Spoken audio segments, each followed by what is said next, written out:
Israel और Hamas में जारी जंग के बीच 13 अक्टूबर को इजराइल डिफेंस फोर्स यानी कि आईडीएफ ने एक वीडियो जारी किया। बताया जा रहा है कि ये वीडियो 7 अक्टूबर को सूफा मिलिट्री पोस्ट का है, जिस दिन हमास ने इजराइल पर हमला किया था। वीडियो में आईडीएफ की सायरत यूनिट के कमांडो ऑटोमेटिक हथियारों से ताबड़तोड़ गोलियां चलाते दिख रहे हैं। इस ऑपरेशन में 60 से ज्यादा हमास आतंकियों को मारकर 250 बंधकों को छुड़ाया गया था। हमास के पास अब भी 100 से ज्यादा इजरायली बंधक मौजूद हैं, जिन्हें गाजा में अलग अलग जगह पर छिपा कर रखा गया है। गाजा में बंधकों को छुड़ाने की जिम्मेदारी अब सायरत मत्कल यूनिट को दी गई है। 14 मई 1948 को फिलिस्तीन के 2 हिस्सों में बंटने के बाद इजराइल बना, जिसके बाद से ही इजराइल और फिलिस्तीन के बीच जंग देखने को मिल रही है। कभी फिलिस्तीन के लोग तो कभी इजराइल के लोग एक दूसरे को बंधक बना लेते हैं। इसी को देखते हुए इजराइल ने आतंकवाद पर लगाम लगाने और बंधकों को छुड़ाने के लिए सेना में खास यूनिट की जरूरत महसूस की। रिजल्ट ये रहा कि 1957 में इजरायली सेना ने सायरत मत्कल के नाम से एक सैन्य यूनिट का गठन किया। इसे द यूनिट या यूनिट 269 के नाम से भी जाना जाता है।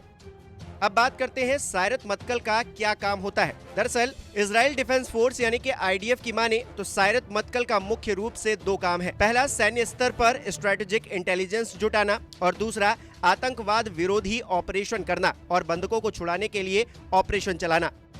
इजराइल ने सायरत मत्कल नाम की ये यूनिट ब्रिटिश सेना की स्पेशल एयर सर्विस यानी कि SAS की तर्ज पर तैयार की है। इजरायली सेना की इस यूनिट ने मिस्र, लेबनान, जॉर्डन और युगांडा में घुसकर कई ऑपरेशंस को अंजाम भी दिया है।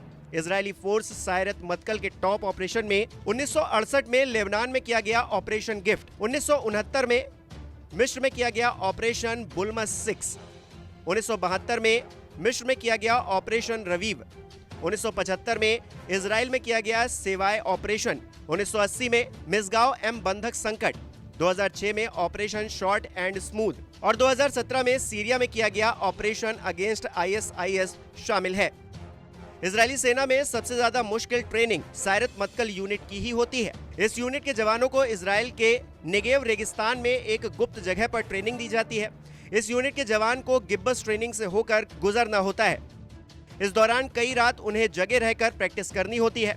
डॉक्टर और मनोचिकित्सक की टीम से हरी झंडी मिलने वाले किसी शख्स को ही इस यूनिट में शामिल किया जाता है। सायरत मत्कल मुख्य रूप से इजराइल की वो टीम है जो लंबी दूरी यानी कि दूसरे देश में घुसकर ऑपरेशन करने का काम करती है।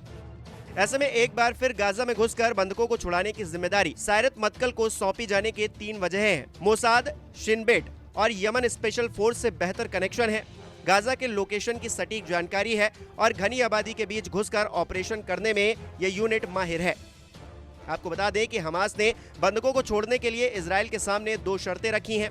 पहली शर्त यह है कि बंधकों को छुड़ाने के लिए सबसे पहले इजराइल गाजा पट्टी पर हमले बंद करे और दूसरा ये कि जेलों में बंद 5200 फिलिस्तीनी लोगों को इजराइल तुरंत रिहा करे।